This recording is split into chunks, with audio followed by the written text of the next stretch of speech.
আসসালামু আলাইকুম রহমতুল্লাহি ওয়া বারাকাতুহু। আলহামদুলিল্লাহ, আল্লাহ পাক রব্বুল আলামিন শুকরিয়া যে আমরা দোস্তে নেজামের ধারাবাহিক ক্লাসগুলো ধারাবাহিকভাবে আল্লাহ তাআলা আমাদেরকে করার সুযোগ করে দিয়েছেন। আমরা মুখতাসরে কুদুরি কিতাব থেকে ধারাবাহিকভাবে ফিকহের বিষয়গুলো নিয়ে আলোচনা করছিলাম। তো আজকে আমরা এই ধারাবাহিক ক্লাসের মধ্যে আলোচনা করব অজু ভাঙার কারণসমূহ নিয়ে। কোন কোন কাজগুলো করলে অজু ভাঙে, কোন কোন কাজগুলো অজু ভাঙে না, এই বিষয়গুলো আমাদের জানা দরকার। অনেক সময় এমন হয় যে আমাদের অজু ভাঙছে কি ভাঙছে না আমরা জানি না, আমাদের অজুটা সঠিকভাবে হলো কি হলো না আমরা এই বিষয়টা জানি না। আবার অনেক কিছু আছে আমরা জানি যে এই কারণে আমাদের অজু ভেঙে যায়, কিন্তু এই কারণটা কোরআনের কোন আয়াত দ্বারা প্রমাণিত অথবা কোন হাদিসের আলোকে এই বিষয়টা আমাদের পর্যন্ত পৌঁছেছে ওই বিষয়টা আমরা জানি না। ফেকার কারণে আমরা জানতে পারি যে মূলত এই সকল কারণে আমাদের অজুটা ভেঙে যায় এবং এই বিষয়গুলো এই হাদিসের আলোকে প্রমাণিত। তো আজকে আমরা এই বিষয়গুলো আলোচনা করব যাতে করে আমাদের মনে কোনো সন্দেহ না থাকে যে আমার ওযু কি ভাঙলো কি ভাঙলো না, আমার ওযুটা ঠিক মতো আছে কিনা। তো এই বিষয়গুলো নিয়ে আমরা আলোচনা করব। অনেক সময় আমরা মনে করি যে আমাদের ওযু ভেঙে গেছে অথচ আমাদের ওযু ভাঙে নাই, এমন অনেক কারণগুলো আছে। যেমন বড় করে বলা যায়, যদি আমাদের কারো কাপড় রানের উপর উঠে যায় বা সতর খুলে যায় নামাজের বাইরে, তখন আমরা মনে করি যে আমাদের ওযু মনে হয় ভেঙে গেছে। ছোট সময় আমরা শুনতাম যে যদি হাঁটুর উপর কাপড় উঠে যায় তাহলে অজু ভেঙে যায়, অথচ হাঁটুর উপর কাপড় উঠলে এটা অজু ভাঙার কারণ না। আরো অনেক বিষয়গুলো আছে যেগুলো আমরা মনে করছি বা মনে করি যে অজু ভাঙার কারণ, মূলত এগুলো অজু ভাঙার কারণ না। তো আজকে আমরা এই বিষয়গুলো স্পষ্ট হব যে সত্যিকার অর্থে অজু ভাঙার কারণ কোনগুলো। মুখতাসার কুদুরের লেখক এখানে নিয়ে 5টা বিষয় নিয়ে আলোচনা করবেন যে এই 5টা বিষয় যদি আমাদের মধ্যে দেখা দেয় তাহলে আমাদের অজু ভেঙে যাবে। তো আমরা আরো কিছু বিষয় তার সাথে সংযোজন করার চেষ্টা করবো ইনশাআল্লাহ, এবং দলিলের আলোকে আমরা বোঝার চেষ্টা করব যে সত্যিকার অর্থে কোন কোন বিষয়গুলো আমাদের অজুকে ভেঙে দেয়। মুস্তানিব রহমতুল্লাহি আলাইহি বলেন, ওয়াল মাআনি নাকিযাতু লিল ওযুই, অজু ভেঙে যাওয়ার কারণ সমূহ। এর মধ্যে 1 নম্বরে তিনি আলোচনা করেছেন কুল্লু মা খরাজা মিনাস সাবিলাইন। সাবিলুন অর্থ রাস্তা, সাবিলাইন অর্থ হলো দুই রাস্তা। মুসান্নিফ রহমতুল্লাহি আলাইহি বলেন, দুই রাস্তা থেকে যা কিছু বের হয় তার কারণে অজু ভেঙে যায়। দুই রাস্তা মানে প্রস্রাবের রাস্তা এবং পায়খানার রাস্তা, এই দুই রাস্তা দিয়ে যা কিছু বের হয় তার কারণে অজু ভেঙে যায়। কোরআন শরীফের মধ্যে আল্লাহ পাক রব্বুল আলামিন বলেন, আও জাআ আহাদুম মিনকুম মিনাল গায়িতি, তোমাদের মধ্যে কেউ যদি পায়খানা থেকে আসে, অর্থাৎ পায়খানা থেকে আসে মানে পায়খানায় গিয়ে প্রস্রাব অথবা পায়খানা ইত্যাদি করে যদি আসে তাহলে তার অজু ভেঙে যাবে, সে যেন অজু করে নেয়। বুখারী মুসলিমের হাদিসের মধ্যে আসছে রাসূল সাল্লাল্লাহু আলাইহি সাল্লাম বলেন, লা ইয়াকবালুল্লাহু সালাতা আহাদিকুম, আল্লাহ তাআলা তোমাদের ওই ব্যক্তির নামাজকে কবুল করবে না ইযা আহদাসা হাত্তা ইয়াতাওয়াজ্জা, যখন সে নাপাক হয়, অজু যতক্ষণ পর্যন্ত অজু না করবে। মুহাদ্দিসিনে কেরামগণ বলেন যে আহদাসা এর মানে হলো সে যখন প্রস্রাব করে অথবা পায়খানা করে ততক্ষণ পর্যন্ত আল্লাহ তাআলা তার নামাজকে কবুল করবে না যতক্ষণ পর্যন্ত সে উযু না করবে।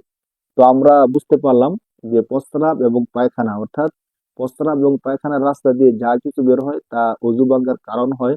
যতক্ষণ পর্যন্ত আমরা উযু না করব ততক্ষণ পর্যন্ত আমাদের নামাজ শুদ্ধ হবে না। তাহলে মুস্তানিব রহমতুল্লাহ আলের কথা অনুযায়ী 1 নম্বর কারণ হিসেবে আমরা পাইলাম পায়খানা এবং প্রস্রাবের রাস্তা দিয়ে কোনো কিছু বের হলে অজু ভেঙে যায়, আমাদেরকে আবার পুনরায় উযু করতে হয়।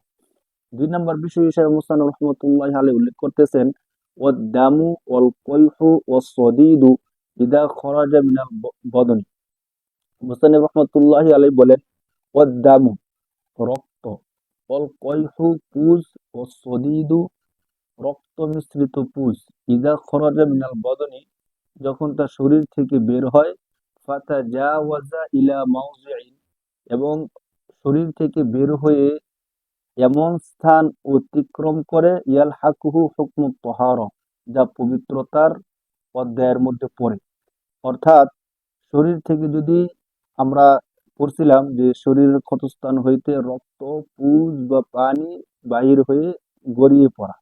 তো মুস্তানিব রহমতুল্লাহ আলাইহি বলতেছেন রক্ত, পুজ ইত্যাদি যখন শরীর থেকে বের হয়ে এমন স্থান পর্যন্ত অতিক্রম করে যা পবিত্রতার মধ্যে অন্তর্ভুক্ত, তাহলে তার ওযু ভেঙে যায়। তো ফাতাজাওয়াজা ইলা মাওজি'ইন ইয়ালহাকুহু হুকমু তাহারা, এটা হলো শেখার একটা পরিভাষা। তার মানে হলো রক্ত, পুজ ইত্যাদি যতক্ষণ পর্যন্ত তার স্বস্থানে থাকবে ততক্ষণ পর্যন্ত ওযু ভাঙবে না। কিন্তু যখন সেটা তার স্থান থেকে বের হয়ে ওযুর হুকুমের অন্তর্ভুক্ত হয়ে যাবে, অর্থাৎ এমন স্থান পর্যন্ত চলে যাবে যেখানে গেলে ওযুর হুকুমের মধ্যে পড়ে, তখন তার ওযুটা ভেঙে যাবে। যেমন আমার ক্ষতস্থানের মধ্যে পুজ আছে, আমার ওযু ভাঙার কারণ না, কিন্তু আমি যখন সেটাকে তার স্বস্থান থেকে বের করলাম, সেটা গড়ায়া সামনে চলে গেল, তখন আমাকে অবশ্যই ওযু করতে হবে, কেননা আমার ওযুটা তখন ভেঙে গেছে। তো আমরা বুঝলাম রক্ত, পুজ বা পানি এগুলো যখন শরীর থেকে বের হয়ে গড়াইয়া পড়ে, তখন আমাদের ওযু ভেঙে যায় এবং তখন আমাদেরকে ওযু করতে হয়। অনেক সময় এমন হয় যে আমার শরীর থেকে একটু রক্ত বের হলো, আমি মুছে ফেললাম, আবার বের হলো, আবার মুছে ফেললাম।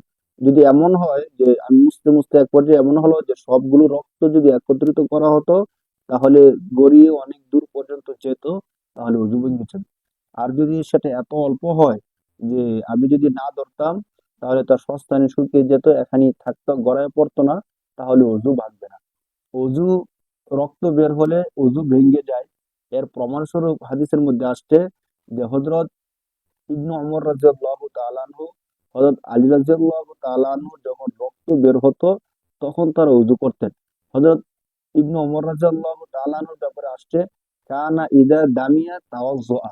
মুসান্নিফে আব্দুর রাজ্জাকের মধ্যে আসছে যে ইবনু উমর রাদিয়াল্লাহু তাআলা আনহু যখন তার থেকে রক্ত বের হতো তখন তিনি ওযু করতেন। এবং আলী রাদিয়াল্লাহু তাআলা আনহু থেকে আসছে যে কানা ইজা দামিয়া তাওয়াজ্জা। মুসান্নিফ ইবনে আবি শাইবার মধ্যে আসছে যে যখন শরীর থেকে রক্ত বের হতো হযরত আলী রাদিয়াল্লাহু তাআলা আনহু তখন ওযু করতেন। তো সাহাবায়ে কেরাম যে আমলটা করছেন অবশ্যই রাসূল সাল্লাল্লাহু আলাইহি সাল্লাম থেকে দেখেই আমলটা করছেন।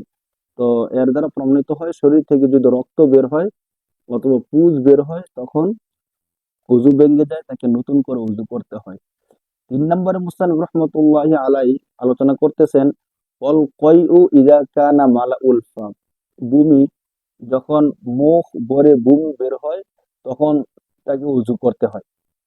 অর্থাৎ আমাদের যখন অল্প বমি হয় তখন ওযু করতে হয় না, কিন্তু মুখ ভরে যখন বমি আসে তখন তাকে অবশ্যই ওযু করতে হয়।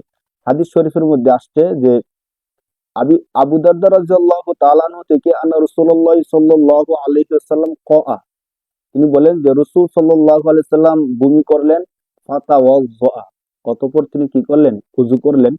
তো ফালাকিতু সাওবান ফি মসজিদ দিমাশক, তিনি বলেন যে আমি সাওবান রাদিয়াল্লাহু তাআলা আনহুকে দামেস্কের মসজিদের মধ্যে দেখলাম, সাক্ষাৎ করলাম। ফাযাকারতু যালিকা লাহু, আমি সাওবান রাদিয়াল্লাহু তাআলা আনহুকে বললাম যে আল্লাহ রাসূল সাল্লাল্লাহু আলাইহি সাল্লাম কি বমি হলে ওযু করতেন? তখন তিনি বললেন সদাকা, হ্যাঁ আপনি সত্য বলছেন, রাসূল সাল্লাল্লাহু আলাইহি সাল্লাম বমি করলে ওযু করতেন। আনা সাবাবতু লাহু ওযুআহু, শুধু এতটুকু না, রাসূল সাল্লাল্লাহু আলাইহি সাল্লাম বমি করছেন, ওযু করছেন, আমি স্বয়ং তার পানি ঢেলে দিয়েছি। তো এই হাদিসটা তিরমিজি শরীফের বাবুল ওযু মিনাল কয়ই ওয়ার রুআফি এই অধ্যায়ের মধ্যে আসছে। তো এই হাদিস প্রমাণ করে যে যদি মুখ ভরে বমি হয় তাহলে ওযু করতে হয়, কারণ রাসূল সাল্লাল্লাহু আলাইহি সাল্লাম বমি করছেন, ওযু করছেন, এই হাদিস থেকে প্রমাণ। এরপরে মুস্তানফ রহমতুল্লাহি আলাইহি যে বিষয়টা উল্লেখ করতেছেন সেটা হলো নাউম, ঘুম। যদি কেউ ঘুমিয়ে যায় তাহলে তাকে ওযু করতে হয়। তো মুস্তানফ রহমতুল্লাহি আলাইহি বলতেছেন নাউমু মুদতাজিআন আও মুত্তাকিআন আও মুস্তানিদান ইলা শাইইন, কোন ব্যক্তি যদি শুয়ে ঘুমায় অথবা কোনো কিছুতে ভর দিয়ে বা ঠেস দিয়ে, এমন জিনিসের মধ্যে ভর বা ঠেস দিয়ে ঘুমায়, লাউ উজিলা লাসাকাতা আনহু, যে জিনিসের মধ্যে ভর দিয়ে ঘুমিয়েছে ওই জিনিসটি যদি তার থেকে সরিয়ে নেওয়া হয় তাহলে সে পড়ে যাবে। যদি এমত অবস্থায় ঘুমায় তাহলে তার ওযু ভেঙে যাবে। এ কথা কেন বলতে হলো? সাধারণ যে ঘুম, এই ঘুমের কারণে কারো ওযু ভাঙে না। যখন গভীর ঘুম হয় তখন তার ওযুটা ভেঙে যায়। তো গভীর ঘুম হলে ওযুটা কেন ভেঙে যায়? কারণ হাদিসের মধ্যে আসছে যে আলী রাদিয়াল্লাহু তাআলা আনহু বলেন যিকাহু সাহি আল আইনান ফামান নামা ফালিয়াতাওয়াজ্জা। মলদ্বারের বন্ধনী হলো চোখ। চোখ যখন খোলা থাকে তখন মলদ্বার গুলো মানুষের নিয়ন্ত্রণে থাকে।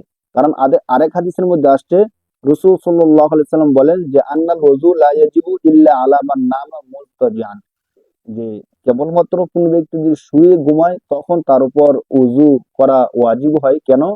ফাইন্নাহু ইযা তাজা ইস্তারাখাত মাফাসিলুহু, কেন সে যখন শুয়ে ঘুমায় তখন তার যে রগ গুলো আছে ওই রগ গুলো ঢিলে হয়ে যায়, তখন বাতাস বের হয়েছে কি হয়েছে না সে আর নিশ্চিত হতে পারে না। কিন্তু কোনো ব্যক্তি যদি বসে ঘুমায় অথবা নামাজরত অবস্থার মধ্যে ঘুমায় তখন তার আর উযু ভাঙে না। কেন? কারণ আনাস রাদিয়াল্লাহু তাআলা আনহু থেকে হাদিস আসছে যে কানা আসহাবু রাসূলিল্লাহি সাল্লাল্লাহু আলাইহি সাল্লাম ইয়ানতাজিরুনাল ইশা আল আখিরা। ঈশা আল আখিরা মানে শেষ ঈশা। মাগরিবকে তারা প্রথম ঈশা এবং এশার নামাজকে তারা শেষ ঈশা বলতো। তো আনাস রাদিয়াল্লাহু তাআলা আনহু বলেন যে সাহাবায়ে কেরামের অবস্থা এমন হতো যে তারা এশার নামাজ পড়ার জন্য মসজিদের মধ্যে অপেক্ষা করতে থাকতেন। অপেক্ষা করতে করতে হাত্তা তাখফিকু রুউসুহুম, এমনকি ঘুমে তাদের মাথা ঢলে পড়তো।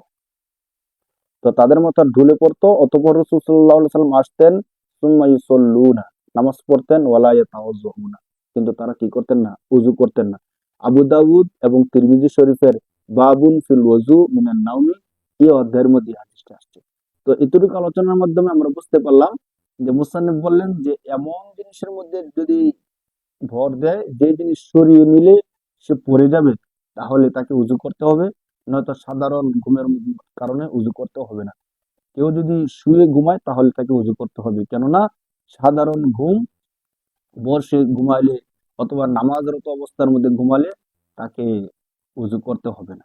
তাহলে আমরা বুঝতে পারলাম যে গভীর ঘুম হলো মূলত উযু ভাঙ্গার কারণ, সাধারণ ঘুম উযু ভাঙ্গার কারণ না।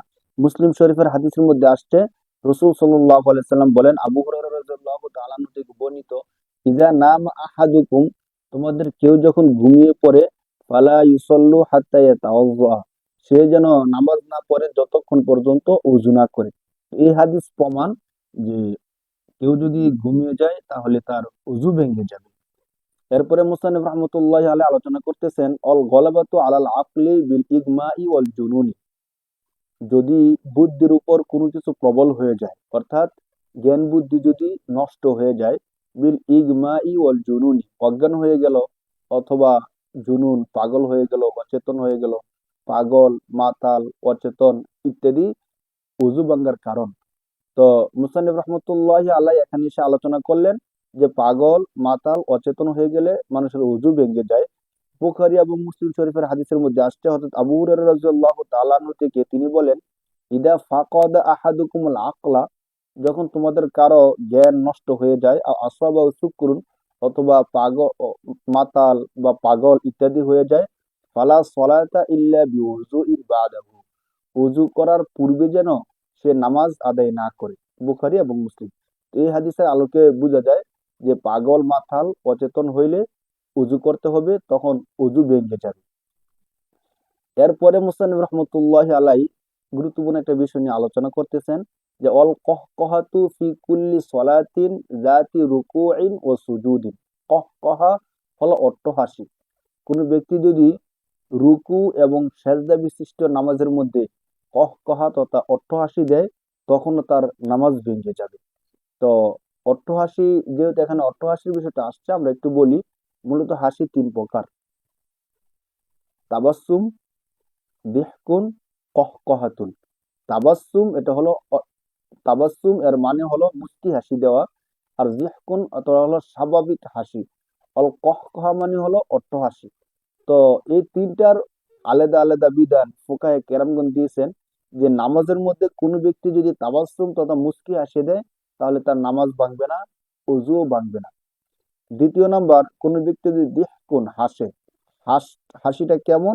যখন হাসি দিল আওয়াজ হয়েছে নিজের কানে শুনছে, দূর থেকে শোনা গেছে না, স্বাভাবিক হাসি, তাহলে তার নামাজ ভেঙে যাবে। আর কোনো ব্যক্তি যদি কহকহা তথা অট্টহাসি দেয় তাহলে তার নামাজও ভেঙে যাবে, তার উযুও ভেঙে যাবে। অট্টহাসি দিলে তার নামাজ ভেঙে যাওয়ার কারণ কি? আবু হুরায়রা রাদিয়াল্লাহু তাআলা আনহু থেকেই মুসনাদে আহমদের মধ্যে একটা হাদিস আসছে, সহিহ হাদিস, ক্বালা ইযা দুহিকা আহাদুকুম দুহিকাতান শাদীদাতান। রাসূল সাল্লাল্লাহু আলাইহি সাল্লাম বলেন, তোমাদের মধ্যে কোনো ব্যক্তি যদি নামাজের মধ্যে অট্টহাসি দেয়, ইযা দুহিকা আহাদুকুম দুহিকাতান শাদীদাতান, যখন তোমাদের কোনো ব্যক্তি অট্টহাসি দেয়, ফালিয়া তাওয়াজ্জা, সে যেন উযু করে। তার মানে হলো অট্টহাসি দেওয়ার কারণে তার অজু ভেঙে গেছে। আর যদি অজু ভেঙে যায় তাহলে নামাজ ভেঙে যাবে, একদম স্বাভাবিক কথা। অট্টহাসি দিলে যে নামাজও ভেঙে যায়, অজুও ভেঙে যায়, আমরা আরেকটা হাদিস থেকে আরো বেশি স্পষ্ট হতে পারি। সুনানে বাইহাকির মধ্যে বাবু তারকুল ওযু মিনাল কাহকাতি ফি সলাতি, এই অধ্যায়ের মধ্যে আরেকটা হাদিস আসছে, যে হাদিসটা একদম স্পষ্ট করে দেয় যে অট্টহাসি দিলে নামাজও ভেঙে যায়, অজুও ভেঙে যায়। হাদিসের মধ্যে আসছে যে আন্নান নবী সাল্লাল্লাহু আলাইহি সাল্লাম কানা ইউসাল্লি বিন নাস, রাসূল সাল্লাল্লাহু আলাইহি সাল্লাম সাহাবায়ে কেরামকে নিয়ে নামাজ আদায় করতেছিলেন। ফাদাখালা আ'মা, তখন একজন অন্ধ ব্যক্তি মসজিদের মধ্যে প্রবেশ করলেন। ফাতারাদ্দা ফি বিরিন কানাত ফিল মসজিদি, মসজিদের মধ্যে থাকা একটা কূপ বা গর্তের মধ্যে তিনি পড়ে গেলেন। ফাদাহিকা তাওয়াইফু মান কানা খালফান নবী সাল্লাল্লাহু আলাইহি সাল্লাম ফি সালাতিহিম, তখন রাসূল সাল্লাল্লাহু আলাইহি সাল্লামের পিছনে যারা নামাজ পড়তেছিলেন তারা এই দৃশ্য দেখে হেসে দিলেন। ফালাম্মা সাল্লামা নবী সাল্লাল্লাহু আলাইহি সাল্লাম, রাসূল সাল্লাল্লাহু আলাইহি সাল্লাম যখন নামাজ শেষ করলেন, সালাম ফিরাইলেন, আমারা মান কানা দাহিকা আইয়ুঈদা ওযুআহু ওয়া ইউঈদা সালাতাহু, রাসূল সাল্লাল্লাহু আলাইহি সাল্লাম তাদেরকে আদেশ করলেন তারা যেন তাদের নামাজকে পুনরায় আবার পড়ে, তারা যেন ওযুকে আবার পুনরাবৃত্তি করে। অর্থাৎ নামাজ যখন শেষ হলো, রাসূল সাল্লাল্লাহু আলাইহি সাল্লাম বললেন, যারা যারা নামাজের মধ্যে এত জোরে হাসি দিয়েছো তারা পুনরায় উযু করো এবং আবার নামাজ আদায় করো। তো এই হাদিসটা স্পষ্ট করে দেয় যে নামাজের মধ্যে কেউ যদি অট্টহাসি দেয় তাহলে তার নামাজ ভেঙে যায়, উযু ভেঙে যায়। তো মুসান্নিফ রহমতুল্লাহি আলাইহি এই বিষয়গুলো উল্লেখ করছেন যে এই কারণে আমাদের উযুটা ভেঙে যায়। বাকি আমরা অনেক অনেক কিছু ক্ষেত্রে আমরা মনে করি যে আমাদের উযুটা ভেঙে যায়, অথচ আমাদের উযু ভাঙে না। একটা অস্বস্থার বিষয় এমন আছে যে নামাজের মধ্যে যখন আমরা দাঁড়াই তখন আমাদের অনেকেরই মনে হয় যে আমার থেকে মনে হয় বায়ু বের হয়ে গেছে, বাতাস বের হয়ে গেছে, মনে হয় আমার উযু ভেঙে গেছে। মানে এই অস্বস্থাটা অনেকেরই থাকে বা হয়। হাদিসের মধ্যে আসছে যে রাসূল সাল্লাল্লাহু আলাইহি ওয়াসাল্লামের কাছে এক ব্যক্তি এসে বলছেন যে আমি যখনই নামাজে দাঁড়াই তখনই আমার মনে হয় আমার বাতাস বের হয়ে গেছে, ওযু ভেঙে গেছে। তখন রাসূল সাল্লাল্লাহু আলাইহি ওয়াসাল্লাম তাকে বললেন যে যতক্ষণ পর্যন্ত তুমি শব্দ শুনতে না পাবা, গন্ধ না পাবা, ততক্ষণ পর্যন্ত তুমি এই সন্দেহের মধ্যে থাকবা না। যখন তুমি গন্ধ পাবা, শব্দ শুনতে পাবা, তখন তোমার ওযু ভেঙে যাবে, তখন গিয়ে তুমি নামাজ ছেড়ে দিয়ে ওযু করে আসবা। তো এই একটা বিষয় আমরা গুরুত্ব সহকারে খেয়াল রাখি, নামাজের মধ্যে যেন আমাদের এই অস্বস্থার সৃষ্টি না হয়। বাকি নামাজের মধ্যে থাকা অবস্থায় যদি আমাদের কারো উযু ভেঙে যায়, চাই সেটা রক্ত বের হওয়ার কারণে হোক অথবা বাতাস বের হয়ে যাওয়ার কারণে হোক, যদি এমন কোনো কারণে আমাদের কারো থেকে উযু ভেঙে যায়, তখন আমাদের একটা গুরুত্বপূর্ণ মাসআলা আছে, যে মাসআলাটা আমরা এখানে ফলো করতে পারি। আমরা তখন অনেকে না জানার কারণে নামাজ নষ্ট করে পিছনে চলে আসি, অজু করে আবার নতুন করে নামাজ পড়ি। তখন কিন্তু আমরা যেই ইমাম সাহেবের পিছনে দাঁড়াইছিলাম, জামাত সহকারে নামাজ পড়তেছিলাম, জামাতরা আমি আর হয়তো পাই না, অথবা শুরু থেকে আমি নামাজে ছিলাম, ওই সওয়াবটা আমি অর্জন করতে পারি না। অথচ হাদিস অনুযায়ী আমার যদি নামাজের মধ্যে শরিক হইলাম, নামাজের মধ্যে শরিক হওয়ার পরে যদি আমার উযু ভেঙে যায়, তখন আমার জন্য সুযোগ আছে যে আমি নামাজ ছেড়ে দিয়ে উযু করে এসে আমি আবার নামাজের মধ্যে অন্তর্ভুক্ত হব। আর আমি যে শুরু থেকে নামাজ শুরু করছিলাম আমার সবকিছু ঠিক থাকবে, কোনো কিছু নষ্ট হবে না। শুধুমাত্র আমি চলে যাওয়ার পরে ইমাম সাহেব যদি এক রাকাত পড়ে ফেলে বা রুকু সেজদা করে ফেলে, আমি গিয়ে রুকু সেজদা করে ইমাম সাহেবের সাথে শরিক হয়ে যাব। এটা কিন্তু চমৎকার একটা বিষয়, কিন্তু আমরা অনেকেই এই বিষয়টা জানি না। তো আমাদের কারো যদি এমন হয়, তাহলে নামাজের মধ্যে যদি কোনো কারণে আমাদের উযু ভেঙে যায়, তাহলে আমরা নামাজ ছেড়ে দিয়ে আমরা চলে আসব, উযু করে আবার নামাজের মধ্যে শরিক হয়ে যাব। বাকি যখন আমি চলে আসব তখন কোনো কথাবার্তা বলবো না, উযু করা ছাড়া অন্য কোনো কাজ করব না। যদি কথাবার্তা বলে বা অন্য কোনো দুনিয়াবী কাজের মধ্যে লিপ্ত হয়ে যায়, তখন নামাজটাও নষ্ট হয়ে যাবে, সে আবার নতুন করে নামাজ শুরু করতে হবে। তো এই বিষয়টা আমরা বুঝতে পারলাম যে মুসান্নিফ রহমতুল্লাহি আলাই এখানে ওই বিষয়গুলো আলোচনা করছেন যে বিষয়গুলোর কারণে উযু ভেঙে যায়। তো উযু ভাঙার কারণগুলো আমরা সংক্ষিপ্ত আকারে জানতে পারলাম। হাদিসের আলোকে শিখতে পারলাম। তো ধারাবাহিকভাবে আমরা এই বিষয়গুলো আলোচনা করতে থাকবো ইনশাল্লাহ। আল্লাহ তাআলা আমাদেরকে কোরআন হাদিসের আলোকে বিষয়গুলো জানার তৌফিক দান করুক, যেন আমরা আমাদের আমলগুলো সুন্দরভাবে শুদ্ধভাবে করতে পারি। আল্লাহ তাআলা তৌফিক দান করুক। আমিন।